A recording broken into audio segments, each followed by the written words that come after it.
ಪದ್ಮಿನಿಯವರೇ, ಅರ್ಜೆಂಟಾಗಿ ಸುರಭಿ ಅವ್ರನ್ನ ಆಫೀಸಿಗೆ ಕರ್ಕೊಂಡು ಹೋಗ್ಬೇಕಂತೆ. ನೀವು ಕ್ಯಾಬಲ್ಲಿ ಹೋಗ್ಬಿಡಿ, ದಯವಿಟ್ಟು ಕ್ಷಮೆ ಇರಲಿ.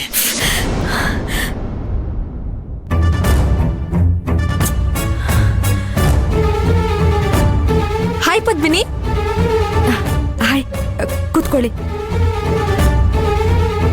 ಎಲ್ಲಿ ಬಾವ ಇಲ್ಲೂ ಕಾಣಿಸ್ತಾನೆ ಇಲ್ಲ? ಅಣ್ಣ ಹೊರಗಡೆ ಹೋಗಿದ್ದಾನೆ. ಅನ್ಕೊಂಡೆ, ನಾನು ಎಷ್ಟೇ ಕಾಲ್ ಮಾಡಿದ್ರು ಫೋನ್ ತೆಗಿತಾ ಇರ್ಲಿಲ್ಲ. ಇರ್ಲಿ ಬಿಡು, ನಾನು ಸಂಜೆ ಬರ್ತೀನಿ.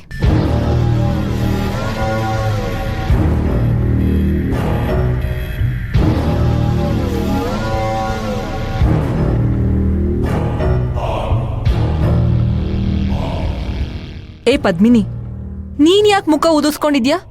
ನಕುಲ್ ಜೊತೆ ಜಗಳ ಏನಾದ್ರೂ ಆಡಿದ್ಯಾ? ಅಯ್ಯೋ, ನಾನ್ಯಾಕೆ ಅವ್ರ ಜೊತೆ ಜಗಳ ಆಡ್ಲಿ? ಆ ಥರ ಏನೂ ಇಲ್ಲ. ಮತ್ತೆ ಯಾಕೆ ಹಿಂಗ್ ಕೂತಿದ್ಯಾ? ಇವತ್ ನಾನು ಚೆಕಪ್ಗೆ ಹಾಸ್ಪಿಟಲ್ಗೆ ಹೋಗ್ಬೇಕಿತ್ತು. ಗೋಪಾಲನ್ ಹತ್ರ ಗಾಡಿ ತೆಗಿಯಕ್ಕೆ ಹೇಳಿದ್ದೆ. ಅಷ್ಟರಲ್ಲಿ ಸುರಭಿ ಅವನನ್ನ ಕರ್ಕೊಂಡು ಹೋಗಿದ್ದಾಳೆ. ಅಷ್ಟೇ ತಾನೇ? ಸುರ್ಬಿಗ್ ಫೋನ್ ಮಾಡಿ ಬರಕ್ ಹೇಳನ, ಬರ್ತಾಳೆ. ಪದ್ಮಿನಿಯವರೇ, ಅರ್ಜೆಂಟಾಗಿ ಸುರಭಿ ಅವ್ರನ್ನ ಆಫೀಸಿಗೆ ಕರ್ಕೊಂಡು ಹೋಗ್ಬೇಕಂತೆ. ನೀವು ಕ್ಯಾಬಲ್ಲಿ ಹೋಗ್ಬಿಡಿ, ದಯವಿಟ್ಟು ಕ್ಷಮೆ ಇರಲಿ.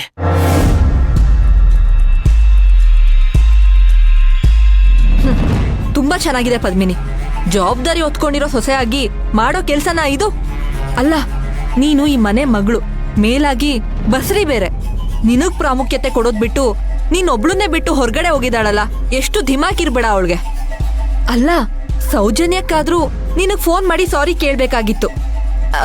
ಅಟ್ಲೀಸ್ಟ್ ಒಂದ್ ಕ್ಯಾಬ್ನಾದ್ರೂ ಅರೇಂಜ್ ಮಾಡಿ ಹೋಗ್ಬೋದಿತ್ತು. ಇದು ಅವಳ ಧರ್ಮ ಅಲ್ವಾ? ಒಳ್ಳೆ ಮನೆ ಕೆಲಸದೋಳ್ ತರ ನೀನನ್ನು ಒಂಟಿಯಾಗಿ ಬಿಟ್ಟೋಗಿದ್ದಾಳಲ್ಲ, ಸ್ವಲ್ಪನಾದ್ರೂ ಕಾಮನ್ ಸೆನ್ಸ್ ಇಲ್ವಾ ಅವಳಿಗೆ?